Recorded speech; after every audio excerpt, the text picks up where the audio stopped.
Welcome to this week's Upping The Ante with Bet365. I'm Richard Forristal, this is Gavin Lynch. And as the keen-eyed among you will have noticed, I'm not David Jennings. He's not with us this week, Gavin, unfortunately. No. He's under the weather. Hopefully he'll be back next week, all being well. Please God. How have you been? Yeah, good. The racing was good Friday and Saturday. Cheltenham, both days. You had Doncaster, you had Fairyhouse. Pity there was nothing exciting on Sunday, but that's the way it goes. Yeah, I thought the racing on Sunday was better than anything else. Where? Abu Dhabi. Abu Dhabi. What a day. I'm 40 odd years of age, and all I did for a minute and a half or so on Sunday afternoon was hop up and down on the couch going, go on Max, go on Max, go on Max. Yeah, it was mad exciting. Oh, it was mad. And like, I'm not even into Formula 1. I haven't really watched it all season, but you know, there were level going into it, so I watched it. It was drab in the middle section because it looked like it was all over, and the last couple of minutes were amazing. Yeah, just so exciting. It went from it being impossible for him to win to it being impossible for him to lose. He had the soft tyres, he was bang on Hamilton's tail, Hamilton's tyres were gone. It was just inevitable at that stage. Yeah, it was so exciting. Like the kids, I was shouting at the television as well, and the kids were running in, wondering what was wrong, or was it Liverpool or something. Yeah. But I thought it was as good as maybe Dennis Taylor against Davis, or even Aguero for City, so just fantastic, yeah. For me, it was Maguire and Dunwoody 1994 all over again. Dunwoody put Maguire through the wing at Nottingham, you might remember. Epic all season long, and that's what it's been this year. For the Jockeys Championship. Yeah, same idea, just brilliant. Very good. To and fro all season. Yeah. You want to introduce something from Naas? Yeah, I just had a bit of a mad idea that maybe we should have an Upping The Ante day at the races. So I thought, where else? But I spoke to Eamon McAvoy and Niamh in Naas Racecourse. Naas, fantastic venue. It's very central, great facilities. So on Sunday, the 27th of February, we're having a day at the races for Upping The Ante, and if people want to come along, they can. There's 200 free tickets available now on their website. And there's also 200 tickets at half price as well. So if you want, I can give the instructions for it. Better off to take 200 free ones first, though. Don't go in and get one for half price, because if there's free ones there. They're not all from Cork. So I'll tell you how to do it, and maybe you can watch this on the phone while you do it on your desktop or on your laptop, whatever. You're going to go through the steps. Yeah, it'll take takes a couple of minutes to do it. Even I could do it, so it should be all right. You go to naasracecourse.com. Up on the top right as you'd look is book tickets. You scroll down to tickets and hospitality. Then you go down to February. You go to the trials day, Sunday, February the 27th. You go into that. You select the number of tickets you want. The most you can get is 3. Go down to the bottom, add to basket, and go to checkout. And then when you're in there, there's a section, discount code. And in there, you must put in Upping The Ante in uppercase. I got my cousin Gary, who watched this, to try it. And I didn't explain, there's no gaps. So Upping The Ante, all one word and capitals. Yeah, add code, you fill in your details, you accept this and that, like the terms and conditions. And then you just go through it. And you get an email, which is like a boarding pass for a flight. And you bring that on the day with your, say, your COVID cert. You want to go through it once more for us? No. And the other one is, if all the free ones are gone with Upping The Ante, then the discount code is half price. Again, it's uppercase. So please come along. It's going to be Sunday the 27th of February, and we might even have an Upping The Ante Cheltenham preview that day as well. So it'll be good fun and good day. Excellent, yeah. And well done to Naas. They're a very proactive track always, so thanks to them for that. Let's get on with the show. Okay, so on to this week's questions from the crowd. First up is Gavin Lynch. He notes that everyone remembers where they were for a certain Cheltenham moment. His was 1979, the Champion Hurdle, Monksfield Sea Pigeon. He was cheering on Monksfield in Slattery's in Laytown. Okay. He wants ours. Okay. Yeah. Do you want to go first? No, I'll let you go, but just say about Gavin Lynch. He took part in the cycle last September. Go on. Lovely guy. He lives over in Laytown, so obviously that was handy for him to start there. But he'd done 100 kilometres, raised loads of money, so thanks for the question, Fergal. Well done. Do you want to go first? Will I go first? Go ahead. Not that exciting in terms of where I was. It was 1993. I was in the living room at home. Judd Army winning the Gold Cup. Okay. It's the first Gold Cup I remember watching live, and he was just an awesome horse. You remember Judd Army, I'm sure. Yeah. And I loved him, and you know, that sort of horse has always appealed to me. But I opened it up last night just to look back to remind myself a little bit, and I was looking at the run of horses. I'm just going to go through it quickly, which I'll take out the phone for this, okay? So Judd Army won, right? He beat Rushing Wild, won a Fox Hunters. 3rd, Royal Athlete, won a Grand National. 4th, The Fellow, won a Gold Cup. Sipton Abbey, won a Hennessy. Docklands Express, beat Cahervillahoe in the, what we used to call the Whitbread, now the Bet365 Gold Cup, of course. Garrison Savannah, Gold Cup winner. Run for Free, won a Welsh National. Cool Ground, won a Gold Cup. Tipping Tim, won a Ritz at Cheltenham, the old 3-miler. Chatham won the Cat Cart and a Hennessy, I think. Okay, incredible. You're doing well to remember all them. Topsham Bay won I bet 365 Gold Cup. There you go. And who finished last?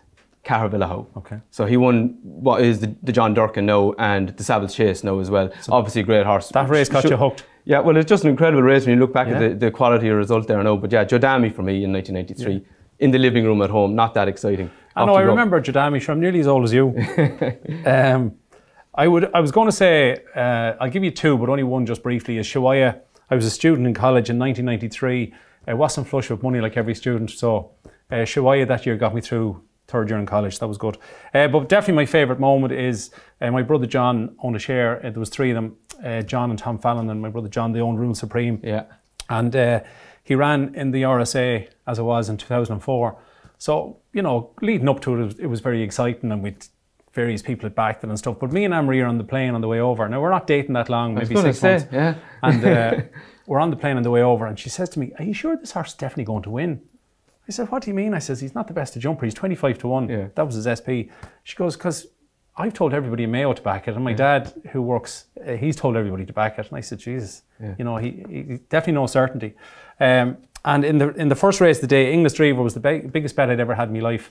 He got a terrible ride by Graham Lee to be beaten a half a length by Fundamentalist, and went on to win, 3 stayers hurdles after. So at 2:10, I was annoyed, and at 2:35, Rule Supreme comes along.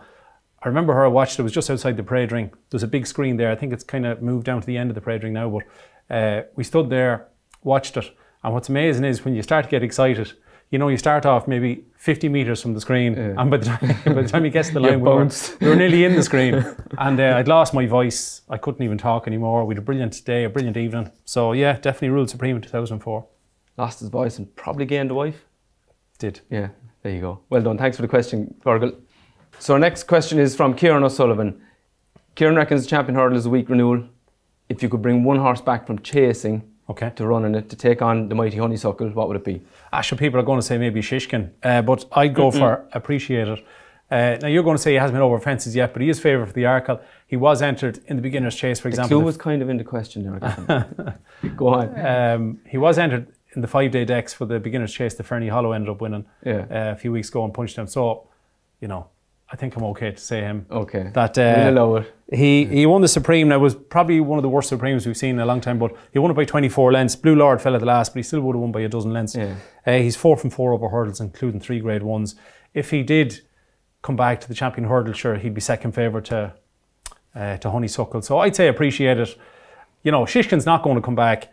If Appreciated does come back, he'd have a squeak against her. And you know, I think you know he's going to stay. Like, and that sort of horse, Willie's done well with it before, but Faheen, as we know, a horse that looks like a kind of galloper and turns him into Champion Hurdle horse. But anyway, as far as we know, it's not on the agenda, but he's your choice. I would go for Energumene. Energumene? Yeah. Over hurdles? I think he's if you're looking at the quality, at the moment, I think he's the best 2-mile chaser around. So if you're looking for something to beat Honeysuckle, maybe him. He's won, I think he's run 8 times for Willie and won 7. Okay. His average winning distance over fences, I think, is 12.2 lengths. He destroyed Janadil at the Punchestown Festival. And as we know, Janadil gave Allaho the best race of anything in the John Durkin. Yeah. Solid form. You'll have seen the race at Cork, I know.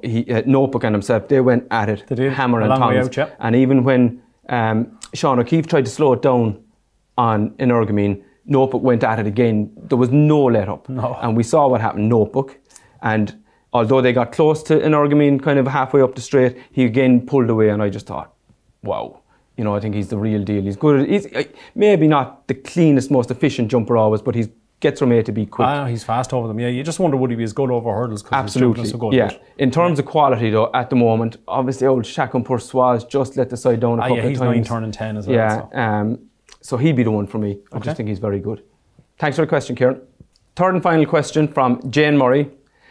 Not a difficult one. This is the easiest one you're going to get. Okay. Jane wants to know the winner of the 2023 Champion Hurdle, Champion Chase and Gold Cup. Okay. Do you want to go first? Yeah. Okay. I'll say Honeysuckle for her 3rd Champion Hurdle. Okay. Even though she'll be 9 at that stage, but I think she'll get away with it because she's so good. Yeah. Fierce lack of imagination. Who would you say? Here going. Champion Hurdle. You want the winner? I went for, no, this might give away a bit, but I'm going to, for later on it might give away a bit. I went for Laggy Debut. Okay. I thought he was deeply impressive at Cork. Okay.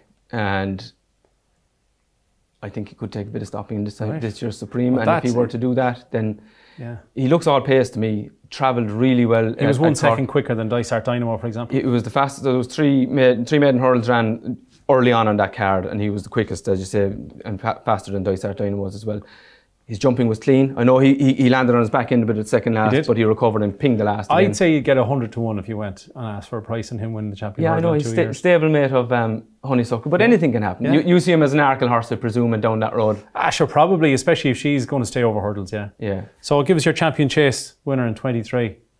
Probably given that away already in Orgamine. Okay. I'll stick with him. I just think at the moment, he's the best there is. Fernie Hollow, I'll come to him in a minute. You know, Appreciate hasn't jumped the fence yet. Shack and Poursois obviously has issues, so I'm going to stick with an Orgamine there. I'll be boring there.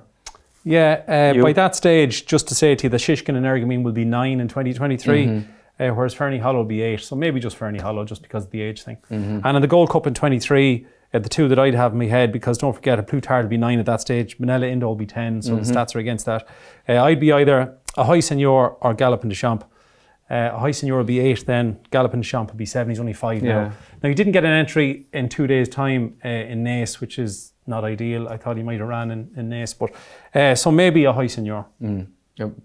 Sorry to tell you, but you're wrong there too. Oh God. Yeah, Fernie Hollow. In the Gold Cup? Yeah. Oh my God. Yeah. You need a horse of that quality. The best Gold Cup winners, as you know, always have pace over 2 miles and win, you know, good races over 2 miles. Can't see him staying the trip. There you go. He's by Westerner, no problem. Won't be. All his best horses are stayers. Okay. And if you look at the way he raced the last day at Punchestown, took a little bit to warm up to it. By the time he got going and got into rhythm, he was fabulous. He was really nimble over the last. I know, did he miss the second last as well, I think? He was okay at second last. He wasn't brilliant at it, but he was very nimble at the last again. Was, yeah. And I like to see a horse like that learns on the job. He's tuned in. He knows what he's doing. He won't have any problem staying. He's by Westerner. I don't think there'll be any issue there in terms of staying. I think you're mad. Yeah, I know you do, but you've got to look outside the box sometimes, Gavin. So thanks for that question, Jane. Okay, so our final question from the crowd is from Carl Palmer. Hasn't included me in this one, funny enough. Maybe that's because I'm never here. He hasn't included David Jennings either, mind. He wants to know what horse is going to make or break Gavin Lynch's festival, which one is in your multiples and so on. I've done, I'd say 40, I looked at the spreadsheet last night, but 40 multiples so far for Cheltenham. Yeah. A lot of them mentioned in the multiples would be Fernie Hollow, Phil Dore, Buzz, Allaho, American Mike, Blazing Cal, Bob Ollinger, and I also have Gallopin de Champ and a High Seigneur and a few different ones because I like the two of them for the RSA or the Brown Advisory. But if I had to pick one, I will go for Fernie Hollow to win the Arkle. If he wins the Arkle, not too bad. Yeah, I'll be with you on him. I think he'll win the Arkle. Yeah, please God. Yeah, be interesting to see. Thanks for the question, Carl. So now it's time for this week's The Week That Was. I'm going to throw the ball into Gavin and let you off. I'm going to start in Tramore on Thursday with a horse that definitely won't be going to Cheltenham. Yeah. I just thought it was worth a mention simply because the ride it got. Powerful out. Powerful out. Derek McGrath. Yeah. Like Peter O'Hare, I know Peter from the Golf Society in Maine. Peter's a total gentleman. Yeah. And after 2 hurdles, and he said, and tailed off at this stage is powerful out. Yeah. And you're kind of going... And didn't jump well either. Am I looking at things there? It was like 20 lengths off the leader, 15 lengths behind the second last horse for a good bit of the race. Was not from 9 over hurdles before that, so she's not straightforward. We'll be nice by saying that. But just a brilliant ride by Derek McGrath. If you get a chance, go and have a look at it. Yeah, I did watch it, yeah. Certain tipster on the Racing Post tipped them up. We won't say who, but she had won a bumper there before, I think. Okay. So the track obviously suited her in the end, even though she came from where she did, which was bizarre. Yeah, brilliant ride anyway. So well done to Derek. On to Warwick on Thursday, the Glancing Queen. She's now 2 from 2 over fences. She's 14 to 1. Best price of bet 365 for the Mare's Chase. She won by 7.5 lengths over 2.5 miles. She jumped brilliantly. She made 2 slight mistakes, but overall, you'd say that she jumped really well. Really efficient, wasn't she? She's A to B really quickly. Yeah, she's very good. She had a hurdle rating of 131. She was beaten 11 lengths last year in the Mare's Novice Hurdle, so she has to improve a lot, but certainly she looks a better chaser than a hurdler anyway. On to Cheltenham on Friday. The only race I thought that was relevant to March was the cross-country. Diesel Dallier got up to beat Potter's Corner by a nose. The form is probably not great. Like Potter's Corner is 11, turning 12. And they were all the first 4 that pulled away were all 130s. Yeah. Might not be good enough ultimately. Yeah, Plan of Attack was 138, Mortal 139. If I had to pick one of the 4 that might end up being the best come March, I'd pick Mortal, even though he was last of those 4, because it was his first run over the cross-country fences. So they're all kind of 14, 16, 20 to 1 for the cross-country. On to Cheltenham on Saturday. Lots to talk about here. The first one is Intern de Civila. He made all, jumped well, made a mistake at the last and then pulled away again. That was the course and distance trip for the Triumph Hurdle, so a good experience for him. He's 14th one for the Triumph Hurdle. He won by 5.5 lengths. It was only his second ever run. He had been third previously to In This World, who's the current second favourite for the Triumph Hurdle, belonged to Dan Skelton. So that gave that form a bit of a boost. Yeah, intern to Civila. Then we're on to My Drogo. Well, yeah. So I think people are probably being a little bit hard. Like he was clumsy a bit at the water. Then at the ditch down the back straight, he completely took off miles away from it. He was very, very lucky to survive that. And again, he was way too long at the last. So that's a bit of an issue. His jumping is a bit scatterbrained. Yeah.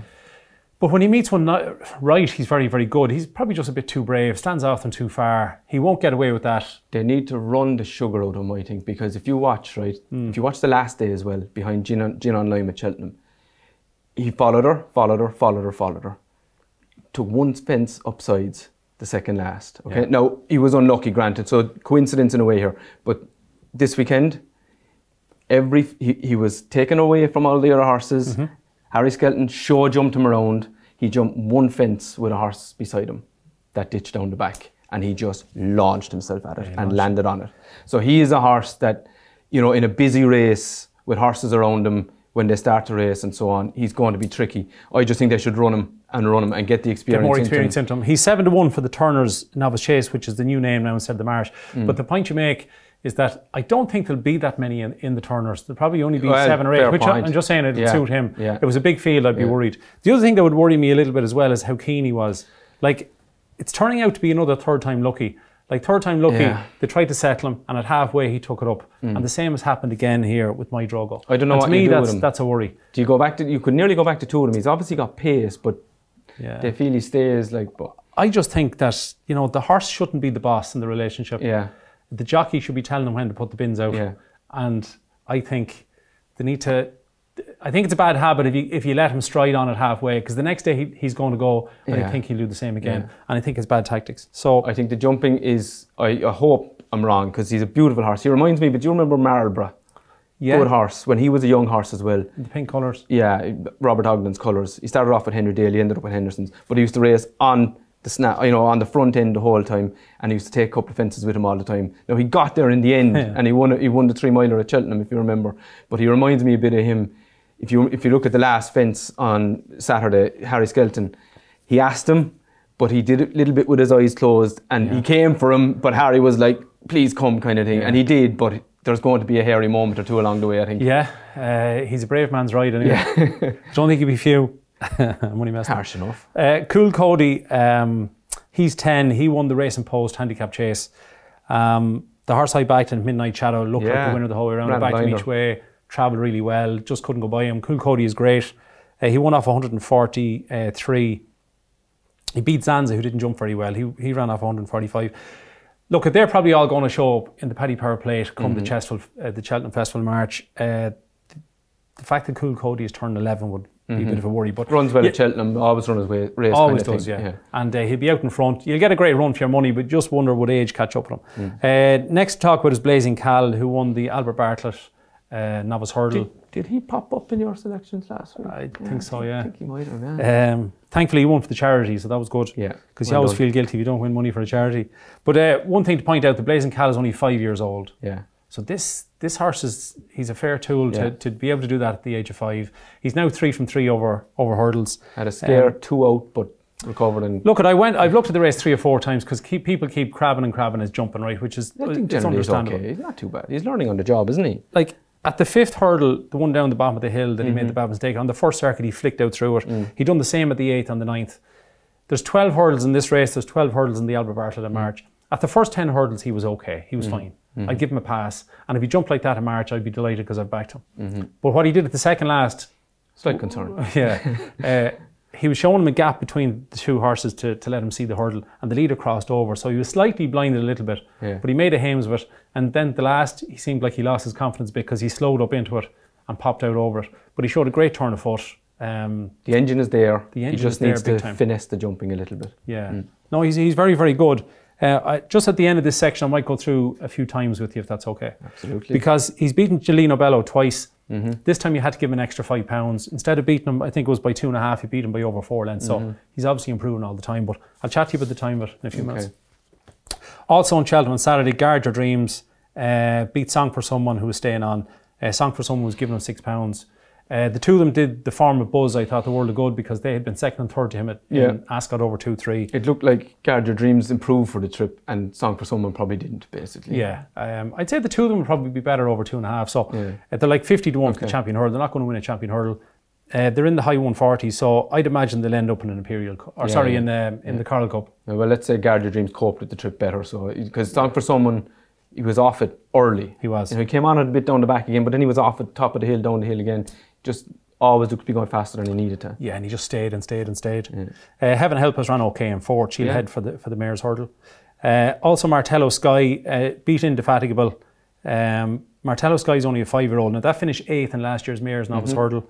Indefatigable was 4th in the Mayor's Hurdle last year. So the two of them will probably go for the Mayor's Hurdle. So why not? It's a very open Mayor's Hurdle this year. Martello Sky is 16 to 1, and Indefatigable is Martello Sky is 12 to 1, Indefatigable is 16 to 1. Okay. On to Doncaster on Saturday, 300 through 5. Didn't jump particularly well. He's normally a very, very good jumper. I counted he made 4 mistakes on his way around. He beat Fantasticus by 7.5 lengths. He's only a 6-year-old. He's 10 to 1 for the National Hunt Chase, 14 to 1 for the Brown Advisory. I'd imagine if Brave Man's Game goes for the Brown Advisory, that he'll probably end up in the National Hunt Chase. Maybe. Yeah, it looks the race for him, doesn't it? Yeah. Night Salute beat Porticello by 3/4 of a length. Another one that popped up. We gave it a mention last week. Just maybe he was worth something each way. He's now 4 from 4 over hurdles. He was 3 seconds slower than the handicap hurdle ran over the same trip. This was a grade 2. He's already won round Cheltenham, and he's 14 to 1 for the Triumph Hurdle. I don't think any of those will win the Triumph personally, but I don't think anyone would. The Triumph, not my kind of my kettle of fish. I'd be staying away from it until. Yeah, he could end up maybe in the Boodles. You wouldn't know. It depends what rating he gets out of that. There's a lot of sorting to be done for a Triumph. There is. Yeah. On to Fairyhouse Saturday. Blue Lord was very impressive in the first race. Great to see Paul Townend back. Yeah. You can see already. Paul has a touch class, doesn't he? Yeah. He just does. Very straightforward. Yeah. Bucks out, gets the job done. Even what he did with Statler turning in, he didn't go on down the outside. He just waited and went between them. Statler's performance, I thought, was really. Go on. We'll start with Blue Lord first of all. So he had been very keen over hurdles. He was going to finish second in the Supreme. Yeah. He should have been second, I think, second or third in 4 grade 1s last year, only for that fall. He jumped very well. He was less keen. That often happens than a keen hurdler over fences. They concentrate a bit more with the bigger obstacles. And I thought Blue Lord was good. He was 33 to 1 before Saturday for the Arkle, which seemed a big price. He's now 14 to 1 for the Arkle. Mightn't be good enough, but certainly good enough to be in the first 3. And it'll be interesting to see where he goes next. I'd say Christmas will probably come too soon. Cade Boy was 3rd, and we'll just say he wasn't knocked about. I think he's a contender for the Grand Annual. That's another one for JP. Ciel de Neige I mentioned a couple of weeks ago for the Grand Annual, but certainly Cade Boy is another one to keep in mind. Now on to Statler. Beat Fighter Allen by 6 lengths over 2 mile 5. I was worried maybe the trip might be a dot short from. I didn't back him because of that. But he stays all day. He jumped really well, except for a couple of small mistakes. And the thing that surprised, I'd say, most people was that the little bit of turn of foot that he showed. So he hadn't shown that before, really. No, he hadn't. And fair to say, like they'll both improve for fences, I think. Yeah, definitely. Fair to say that? Yeah. If you were to pick the one that will improve most for them, of those two. Yeah, well, you see, staying chasers, they're a funny lot. You can get a hurdler who's just okay, and he can become a brilliant chaser. Do you know? I just think Statler looks like a chaser. I thought his jumping overall was better, and what he did kind of between the last 2 was deeply impressive. I'm not sure whether I don't think Paul Townend expected it going by his comments afterwards, but he sat and he was patient. He didn't force it. And the horse just came for him. Yeah. And off he went. It was really impressive, I thought. And afterwards, I was wondering, because Fighter Allen has been a weak finisher before, I thought to myself, sure, it's just that Fighter Allen kind of stopped maybe. That's why Statler looks so good. So then I went and compared Statler and Blue Lord. Times. And from the last fence to the line, Statler was 8 lengths quicker than Blue Lord. Yeah. From the second last, he was 8 lengths quicker. And from the third last, he was 12 lengths quicker.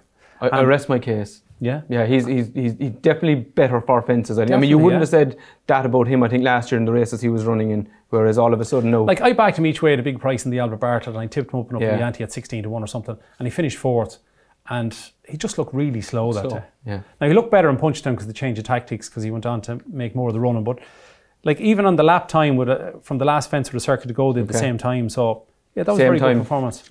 Both of them. From the last all the way around to the line. Really? But from 3 out, 2 out on the last, he was a good bit quicker than Blue Lord, which is interesting. Yeah. Just to finish, and then we'll go back to times. Flight Deck in Carlisle on Sunday, there was a Pertemps qualifier. He won for JP, he won off 133, which is grand because you get to the high 130s. So he'll definitely get into the final. He was off the bridle a long way out, didn't look like he was going to win. He stayed and got there. I don't think he's a job horse, but I suppose he'd have a chance. I think he's a little bit of a monkey at times, isn't he? And I thought I thought he won probably with more up his sleeve than you thought. Yeah, he went by the line with his ears pricked. But John Joe wasn't killing him, I didn't think. You know, but he's that kind of horse maybe. It's not that he's, as you say, maybe a plot horse. He just needs to be kidded a little bit to get there. So don't know if I'd be into him now. Yeah, maybe not. I just want to go back to My Drogo, for example. His overall time was almost 10 seconds slower than Cool Cody, so you'd say to yourself, it's not a good performance. But I went and timed My Drogo and Cool Cody. They ran over the same trip from all the different fences on the way in. So he was quicker from the last. He was 8 lengths quicker from 2 out. He was 8 lengths quicker from 3 out. And he was 8 lengths quicker from 4 out. So he actually was a good time, even though overall you'd say that it wasn't. Because they had the same time from the last fence with a circuit to go. That's what I like to check. They went steadier earlier on. Yeah, they just went steady earlier on. But I wouldn't fault My Drogo for his time anyway. And then the most interesting thing on times for the weekend was there was 4 hurdle races ran at Cheltenham. You'll find this interesting. Go on. There was 4 hurdle races ran in Cheltenham on Saturday. So Intern de Civila ran over 2 mile. Blazing Cal ran over 3 mile. Guard Your Dreams ran over 2 miles. And Martello Sky, the mayor's handicap was 2.5. Yep. So from the last hurdle plus a circuit to go. Guard Your Dreams time was 4 lengths ahead of Blazing Cal. And Blazing Cal was 20 lengths ahead of Martello Sky and 28 lengths ahead of Intern de Civila. Okay? So that was a good time by Blazing Cal. Yeah. He was only 4 lengths off the international hurdle. 2 mile hurdle. Yeah. Now from the third last, the second last and the last, which horse was the quickest to the line? From the third last? The third last now is way, it's 7.5 furlongs out as we know. It's up the top of the hill. The second last is at the bottom of the hill and the last is after you turn in. Obviously. So the quickest to the line. And you're saying Intern de Civila was the slowest of the 4 with a circuit to go. Yeah. I'll tell you. The answer. Blazing Cal. I'll go for Blazing Cal. The amazing thing is that it was Blazing Cal. Yeah. Now that is a surprise because he ran over 3 miles, but he was. He's got an engine. This is the point, isn't it? He's got an engine. He has. Like he was 8 lengths quicker than Guard Your Dreams from 3 out. Yeah. He was the quickest from 2 out of all the 4 of them, and he was the quickest from the last. So. Because he's beaten the same horse twice, you're kind of saying maybe he's beaten nothing yet. Yeah. And the horse that was third was his first racecourse appearance, having won 3 points. Incredible run. Yeah, great run. Yeah. So you're kind of thinking maybe he hasn't beaten much, but certainly the times would say that he's a decent horse. Yeah, be inclined to agree with that. And that's the week that was. That's the week that was. Okay, so now we're going to move on to our preview, our Cheltenham Festival preview. It's the Ballymore Novices Hurdle. We've got some betting here from 365. We've got Sir Gerhard at 5-1, John Bonnet 8-1. Kilcrut 12s, Dysart Dynamo 12s and 12s bar, Constitution Hill and so on.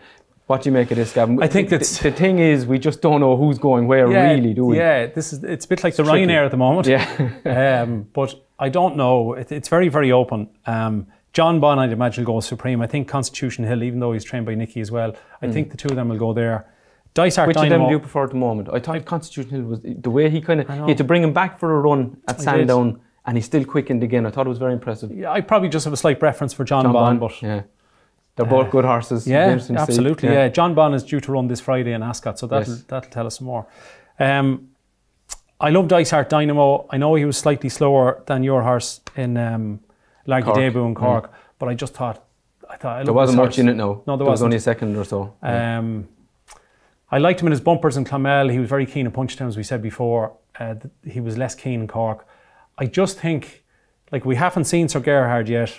I can't see, say, Kilcrut running in the Grade 1 at Christmas. So I could see Dysart Dynamo maybe running 2 miler at Christmas. Do you think? And if he wins that, well, then he'll probably stay at 2 miles, I think. He looks like a big unit, doesn't he? He looks like... I thought he looked like it. This is it. You can never tell with Willie because Willie just transformed these big stayers into speed horses. And he likes a galloper for the Supreme. He likes a speedier horse for the Ballymore. Yeah. It's a bit confusing. Unconventional Willie. That's what makes him so good.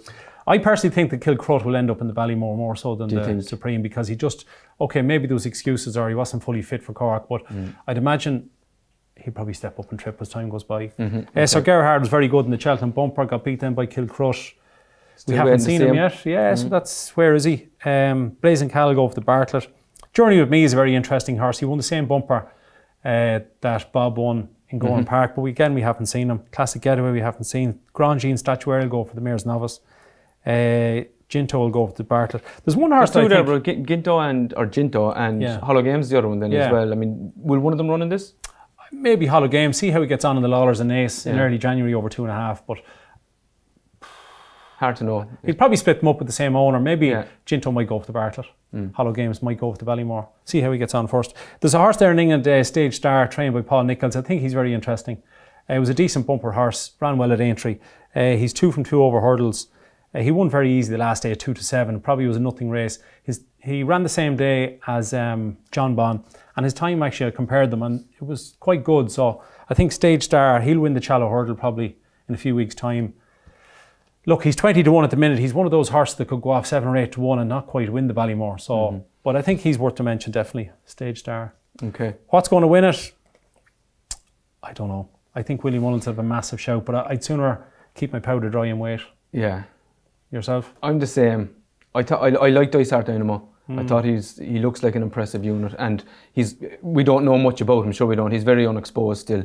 It's a question of where he divides. Yeah, I just think if he goes to the 2 miler at Leopardstown at Christmas, then he might stay a 2 mile. Yeah, and the fact that he's out already probably maybe at the moment puts him kind of ahead of the others. Obviously, without stating the obvious. Do you know what I mean? He's ready maybe to go in the 2 miler, whereas we haven't seen Sir Gerhard yet. So, but it's a very, very, very open race at the moment. Yeah, it'll be interesting to see what happens. So now we move on to what's happening this week. We've got, in 2 days' time, depending on when you're watching this, we've got Naas on Thursday. Yeah. Some interesting declarations. There is. And just before I start, Richie, the good thing is later on we're going to be talking about West Cork, so it'll keep you happy. Who are you taking off? Naas on Thursday, a couple of interesting horses. Galler de Menil runs, Capodan runs in the same race. I'd imagine Galler de Menil will win that. Another horse. He's a good horse. Oh, he's a good horse, yeah. He was second in Ballymore and he had won at Leopardstown and so on. One horse that's overpriced right now, I think, is Brandy Love, the Mayor's Novice Hurdle. She's 25 to 1. I could tip her up today, and by Friday she's 10 to 1, and you look clever. The only thing is that the Mayor's Novice Hurdle this year, there's already 6 horses that could win it. She's definitely another one of them. She was very, very good in Fairy House. She got beat at Leopardstown. I think she'll win Thursday. If you want to get a bit of value, back Brandy Love between now and Thursday morning at 25 to 1 for the Mayor's Novice. You won't go too far wrong. Look, I'm not saying she'll win it, but she'll be shorter price after that, I think. But a good race on Thursday in Naas. Yeah, interesting. And Friday we're on to Ascot? Yeah, John Bon is 2's on to beat Nappers Hill, and I like to move it. LA Bell and Colonel Mustard for the Fowlers is also entered. What price will John Bon be? Depends. Look at the prices that they've mentioned now for later on in the week. They price it up as if 1 or 2 aren't going to show up. If they all show up, you're going to get 4 to 6, I suppose. Yeah. What do you think of Nappers Hill? He's 5 from 5. He 3 out of 3 in bumpers. He was 1 to 10 at Wincanton, but he was impressive in fairness. I mean, he's good. He's no slouch, but whether he's in the John Bon realm is another thing, I suppose. Yeah, I'd imagine John Bon will win. I won't back him with odds on, but very fascinating race to watch. 20 past 2 on Friday, so definitely worth watching. Also on Friday, the Novice Chase over 2 mile 3. It's grade 2. Bob Ollinger is in the 5-day decks. I'd imagine he won't go, but that's just a personal opinion. I thought you just referred to him by first name these days. Oh, Bob, sorry. I don't think Bob will run, and if not, maybe Pick Dory will probably win. Do you remember the day, just off topic a little bit, do you remember the day he won his beginners at Gorn? They were racing at Ascot the same day. Yes. The can't remember the full name of the race, the 1965 Chase, Lost in Translation won. Yes. Beat Mr. Tommy Tucker, I think. Yeah. They were like brush fences. Did you notice that? Where? At Ascot. At Ascot? Yeah. So they were basically, especially up the straight, if you look at them, they were getting halfway up, brushing through the top of them, and they weren't breaking stride.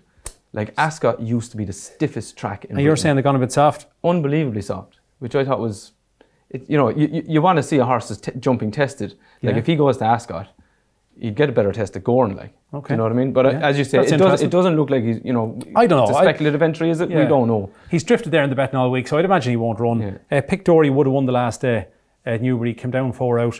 Doesn't win too often, but he's £7 clearing ratings, and I imagine he'd probably win that. Also at Ascot, but this time on Saturday, a brilliant race. The race of the week, I'd imagine. Yeah. The Long Walk Hurdle.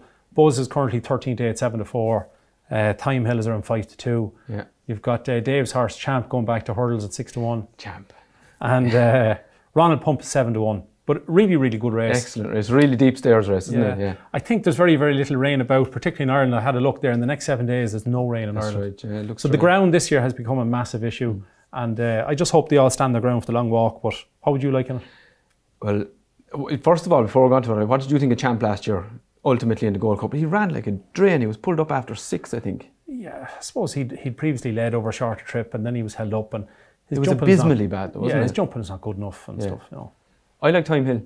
Do you? I thought he was very good last year. He was clung in this by Paisley Park on the line, but the ground was bottomless. Okay. And he only ran twice. He won twice either side of that. He won the long distance hurdle at Newbury, and he subsequently beat Roxana at Aintree. And I think a bit of nice ground will suit him. Would the running out high worry you, would it? Maybe just, I don't know. It was a complete kind of, I'd draw a line through it kind of stuff, wasn't it? Once he's over the exertions of it and stuff, yeah. I'd say if you ran last year's race on the sort of ground they'll have on Saturday, would he have clung on? He would. He probably would have. He would have, so I'd stick with him maybe. I like Buzz. I've tipped him up the stairs. The farm got a bit of a boost last weekend, as we said. The big question is, will Buzz stay? What I saw in the Cesarewitch in Newmarket makes me think that it will. That was 2 mile 2 on the flat. If you stay 2 mile 2 on the flat, you should get any trip. And the other thing is, he looked beat a furlong and a half out, and he just outstayed Willie's horse. He was very impressed with Ascot the last day. He'd probably prefer a little bit of give in the ground, but for me, Buzz. Okay, cool. Hopefully. There's also the Betfair Exchange Trophy, the 2 mile, the good 2 mile handicap hurdle on Saturday. It's 4-1 the field. No Ordinary Joe and your horse West Cork faced off against each other in the Great Wood. I wish he was my horse. Yeah. West Cork won that day and they're £7 higher. No Ordinary Joe has gone up £3. The one thing about No Ordinary Joe is he was incredibly keen in the Great Wood. Yeah. So if you're going to back him and you have the facility of backing and running, I just wait to see does he settle. If he settles, back him at halfway. But you just can't say that a horse who was keen this day is not going to be keen the next day. He might be. So I think the one that's a bit of value in that is One More for the Road, 15-2. He's won his last 3. He's only gone up for £3 the last day. He beat Captain Morg's Gowl Road and Soaring Glory. Now you could say that he got a solo. He was allowed to dictate at a slow gallop and quick hint, but I think there's more to come from him. Okay, that's interesting. And I think I've got one in that as well, but I'll save it for Up in the Stakes because it's going to be my tip. Okay. Also in Navan on Saturday, we've got the Future Champions bumper at 3:30. And I'm hoping that American Mike, I've tipped him and backed him. I just hope he shows up and follows the same route that Sir Gerhard followed last year. He won the same bumper in the north.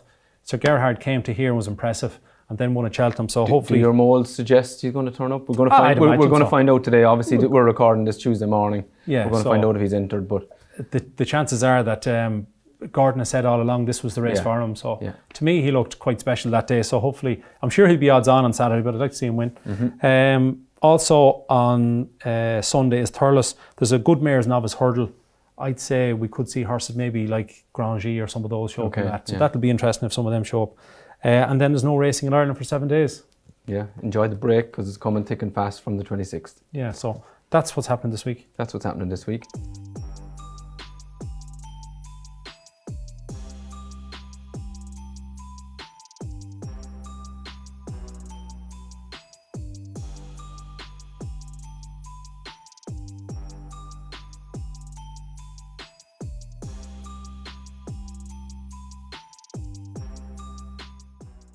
So now we're moving on to Up in the Stakes, relatively new segment, charity segment for Cancer Trials Ireland. Yep. Unbelievably, I think you have made money every week for the cause. We've made a profit every week, yeah. So well done. The pressure's on you. Yeah, I'm here now. It's going to stop quick. Go on, you go first. What have you got in mind? Look, I'm going to go for Buzz. I think that he'll stay the 3 miles. I think he'll have too much gears, maybe for a Time Hill or Ronald Pump, and hopefully he does the business. He's currently around 13-8 or 7-4, and he might drift a little bit. That probably sounds a bit short, but for me, Buzz. Okay, I'm going to go in the big handicap hurdle. Obviously, we've got the likes of West Cork and whatnot in there. Yep. It's a deep competitive race. I've gone for Mac the Man for Evan Williams and probably Adam Wedge, I suppose, in-form team. Good, consistent horse. They tried chasing with him last year, didn't work out, went back hurdling. He was placed in an Imperial Cup. He was third off 127 and 128. He came back first time out and won at Exeter off 127. He's very consistent off this sort of mark. He only got £3 for it. If you remember in 2020, again, I think it's the Betfair Hurdle now, it used to be the Toke Gold Trophy. He fell at the last when he was running really well. And maybe brought down actually, I think. He's very consistent at this sort of level. I'd say they left plenty on him at Exeter. I don't think he had to be killed to win it. He's got £3 for it. He's in off 130. What price is he? 16-1 with 365. So each way? Yeah, down at the bottom of the weights, I think it's a big chance. So each way, at that price, I think he's got a chance. And I've got Buzz around 13 to 8, 7 to 4. And just to say, Dave was on to me there in a text that there's a guy called Monty that follows him on Twitter or something. So it's his birthday today, and he watches the show every week, and he wants us to say happy birthday to him. Do we have to sing it or? No, I just... And he wants a bit of Tony Mullins, but just, Monty, make sure you bag Buzz the weekend. That's all I'll say. From Tony Mullins and myself, that's that segment. Okay, so now it's the highlight of the show, of course. Our selections, our Ante Post selections for the 2022 Cheltenham Festival. Are you going to give this is one opportunity only I've got. Okay? So you can make a name for yourself. Yeah, I turn up here about once a year. I'll go first. Yep. Yeah. I'm going to go with the aforementioned Largy debut. Okay. I thought he was deeply impressive at Cork. We discussed it, we touched on the times already. He was the quickest of the 3 hurdle races that day. I thought he travelled supremely well, jumped really cleanly, made the one mistake as we know, but then went down and pinged the last again. Kilcrut was 24 lengths clear of the 3rd horse. Now if you turn that the other way around and Kilcrut had come out on top and Largy debut was second, I think Kilcrut would be 4 to 1 now for the... Do you know? We know he's with one of the best trainers on the planet in Henry de Bromhead. He's entered in the 2 mile grade 1 at Christmas at Leopardstown, so we're going to find out an awful lot more there, hopefully. It's the only race he's entered in, I think. Yeah, he might end up against maybe Dysart Dynamo and a few others, like the Royal Bond Field. So it'll be informative come Christmas. So he's 16 to 1 with Bet365 for the Supreme Novices Hurdle. That's where I'm going. Largy debut, over to you. Okay. It's getting tricky just at the moment to find a bit of value, but what I've done Are you making excuses already? No, I've gone to the Mayor's Chase. Right. Broke my heart last year, beaten a half length by Dave's horse, Colreevy. The 3 standouts at the moment are Concertista, Put the Kettle On, and Ellie May. Yeah. Concertista, as we know, only had the 1 run over fence recently at Cork. Put the Kettle On will be a massive danger, but are they going to be tempted by the Champion Chase? That's up in the air. I'd say they'll go Mayor's Chase this time. Do you? I'd say it's 50-50. So I'd sooner tip up a horse that's definitely going for it. Yeah. So I'm going to go again this year for Ellie May. Okay. She's 8 to 1. A few weeks ago she was 4 to 1 before she ran badly at Aintree, but we'll come to that. It's just she came from France where she won over hurdles in Auteuil. She was a decent hurdler, got to a rating of 144. She actually won the exact same race that Concertista won 2 years ago, and again it was her first time over fences, so that's a coincidence. She was then ran brilliantly in Thurles last January. She was second to Allaho, only beaten 3 lengths, and she was only getting £2 that day. Now she had 4 runs quite close together, so she ran against Allaho, which was a great run. She then won the Opera Hat. She then ran second to Colreevy at Cheltenham in this race. She was only beaten a half a length, getting £2, and we saw the form that was. Now Colreevy's definitely a better mare going right-handed, but Colreevy came out and beat Monkfish by 8 lengths and Punchdown, so the form is top class. Yeah. She also had a 4th run then in Fairyhouse where she wasn't impressive when she won. But it was 4 runs in 9.5 weeks. So I think by the end of that, I'd say that's why she wasn't overly impressive in Fairyhouse. She was 3rd to Zambella recently at Aintree. She had 2 trips to England. She went to Carlisle, which was abandoned. Then she came back to Aintree. The ground in Aintree was incredibly testing. The times would tell you that. Unusually deep. Yeah, they said it was only soft, but I think it was at least soft to heavy. So perhaps there's an excuse there in the ground. She's had 7 runs over fences. She's had 4 wins. And then the 3 times she was beaten, second to Allaho, second to Colreevy, and then the bad run in Aintree. I think she's got way more experience than Concertista. Obviously, she's had 7 runs. She's only had the 1. The 3 mares at the same age, they're all 7. Ellie May, Concertista, and Put the Kettle On. So she's no disadvantage there. She's going for the race. I think 8 to 1 is good value. Okay. So Ellie May at 8 to 1 for the Mayor's Chase. Yeah. Largy debut for the Supreme at 16 to 1 for me. And we've got one more because Dave, we're going to beam him in remotely for his selection. Hi boys. Sorry I can't be there today, but I'm sure Richie is doing a tremendous job in my absence. I am going to add to my Ante Post list for the 2022 Cheltenham Festival because I'm petrified that this price is going to shorten tomorrow. Yes, my latest selection is going to be Silver Forever in the Mayor's Chase at a very generous 20 to 1 with Bet365. She was rated 145 over hurdles. She's already 142 over fences. I was really impressed with the way she beat Imperial Alcazar, and you all know how much I love Imperial Alcazar and our chasing debut at Newbury. She looked a natural at our fences. She's got a really sharp turn of foot. I think she's going to win this list at race at Newbury quite impressively, and I could see her being about maybe 10 to 1 after the race on Wednesday, so it's very important to get her in now. 20 to 1, Silver Forever, who's got some really good hurdles for him. The day she beat Floresta at Newbury over hurdles, heaven help us, was well beaten back in 3rd that day. I think she could be a star over fences, and I think 20 to 1 about Silver Forever is far too big for the Mayor's Chase. Okay, so now it's time to go through the existing Ante Post lists Dave isn't here to defend himself, if we want to put it like that. I'll let you go through them very quickly. We'll touch on Dave's as he's not here, but we'll just run through his anyway. Do you want to go through his first? Dave is my eye, Burning Victory, Dusart. He tipped up last week, hasn't been seen over fences yet. The Boss Oscar, Time Hill and Shack and Pursois. So Time Hill, I've also picked a horse with Stairs and Buzz. They go head to head this weekend, so that'll be interesting. Somebody will be happy next Tuesday and somebody won't be. Yeah, I think Dave will be happier. Okay. Come on, and yours? The ones I have is Blazing Cal, Phil Dore, Fernie Hollow, Buzz, Galloping the Champ and American Mike. So again, I'd like to see Buzz win this weekend and American Mike. There's a 3 mile beginners chase in Thurles on Sunday. Yeah. I'd love to see Galloping the Champ entering that, but I haven't seen the entries yet. They're not out. And that's the thing, even though the weekend's racing in Ireland is low key, when you're waiting on Willies, you're kind of looking at the entries, kind of where are these guys going to pop up. So it'll be interesting. Yeah. And Blazing Cal, his stock improved markedly again, so you're pleased with that? Yeah, look, his time was good. Is he going to run again between now and Cheltenham? I don't know. Charles said afterwards he might go to the Dublin Racing Festival for the 2 mile 6 grade 1. Personally, because I've backed him, I hope he doesn't. Yeah. I'd love to see him go to Cheltenham fresh. Straight there. Because he's had 3 runs. I don't think he'll... he said if the ground is good, he won't go there. Right. And the way things are going, the ground looks like being good forever. So perhaps he won't. Charles very shrewd with these good horses when he has them. Weapons Amnesty and Solid with similar types. So he's only a 5-year-old. He's a good horse. And I think the beauty about that selection in particular, well, like many of them maybe, but he'll run in the Albert Barrett. I don't think there's any doubt about that. Sure, there isn't. No, there's no doubt. No, sure, he sent him the same course and distance the other day. Yeah, exactly. So that's where the selections are. So that's all for this week. Another week down. You probably won't see me for another year, maybe more. It's been 2 years. It was nice to be back. Thanks for having me. Yeah, no problem. What have you got in store for the next few days or week? Anything exciting to report? Nothing major. We'd Sunday off except for the Grand Prix, so I got a bit of the shopping done, and so I think we're up to date with that. And then this afternoon, there's a few of us meeting up for a lunch. Outdoors, I hope, Gavin. Oh, absolutely, yeah. And that'll be me done then, studying form for Christmas after that. Yeah, I'm off back down to West Cork.